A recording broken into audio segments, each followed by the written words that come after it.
rabshadaha ayaa ka dhashay fagaaro uu kala hadlayay qaar ka mid ah shacabka reer Laascaanood gudoomiye Muuse Bixi dhawaqa rasaasta ayaa laga maqlayay xaafadaha kala duwan ee magaalada Laascaanood qaar ka mid ah shacabka dhaawacyo fudud ka soo gaareen rabshadahaasi walow aysan jirin khasaare badan ciidamada ayaa meel kasta tubnaa kuwaas oo ku gaashaaman gaadiidka dagaalka iyo qoryaha fudud ciidanka xitaa buuraha waa ay saarnaayeen markii uu goobta soo galay Muuse ayaa jawigu mar qura sideen isu bedelay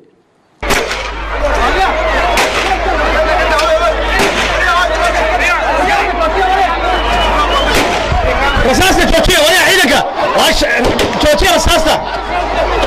كدا يدك رصاصة ولا والقاريقة هلا بنادى قاريقة يتصارن با بنادى قاريقة يتصارن با كدا قاريقة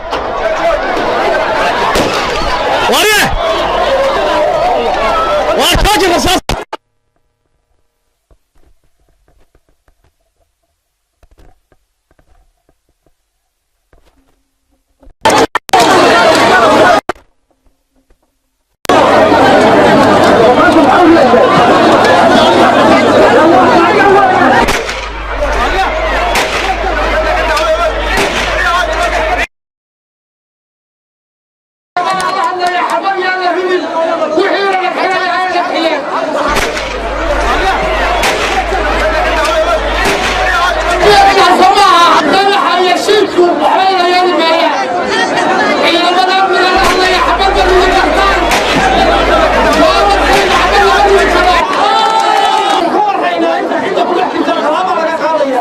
Muuse iyo kooxdii la socotay ayaa degdeg uga baxay goobta xaalkuna wuxuu u ekaa mid uu Muuse yaabay